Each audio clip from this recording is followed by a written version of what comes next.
তো আপনাদের সাথে ৬২৬ কিলোমিটার রাইড করার একটা অভিজ্ঞতা শেয়ার করি।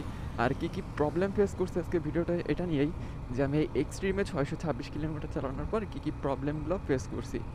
তো চলেন ভিডিওটা স্টার্ট করা যাক। তো প্রথমেই আমি যেই প্রবলেমটার কথা বলবো সেটা হলো যে আমি যখন ট্যাঙ্কিটা ফুল করছিলাম, মানে তেলটা একদম মানে অতিরিক্ত ভরা হয়ে গেছিলো, যার জন্য কি আমি সাইড স্ট্যান্ড করলে ট্যাঙ্কি থেকে একটু তেল পড়তেছিল, মানে একটু না মেলাখানে কি তেল পড়ে গেছিলো। এখন আমার মাথায় আসতেছিল না যে তেল কেন পড়বে এখান দিয়ে।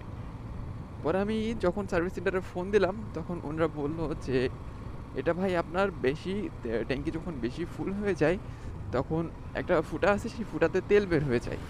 দেন দ্বিতীয় যে সমস্যা সেটা হলো এর টায়ারটা একটু বেশি চিকন লাগে আমার কাছে। চিকন লাগে বলতে যখন কর্নারিং করতে যায় তখন হালকা হালকা স্কিড করে। মানে এটা কি নতুন অবস্থায় এর জন্য এমন, নাকি আমি এটা শিওর বলতে পারতেছি না, তবে আমার কাছে মনে হয়েছে একটু স্কিড করে, হালকা পাতলা একটু স্কিড করে। এটা হলো দ্বিতীয় প্রবলেম।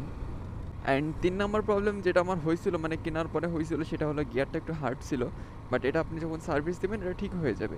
এটা তেমন কোনো বড় প্রবলেম না, এটা সার্ভিসিংয়ের পরে এটা ঠিক হয়ে যায়, এটা যে কোনো সময় আপনি ঠিক করতে পারবেন। তো এই ৬২৬ কিলোমিটার চালানোর পর আমার কাছে এই ৩টা প্রবলেমই মনে হয়েছে, এছাড়া আমার তেমন কোনো প্রবলেম মনে হয় নাই।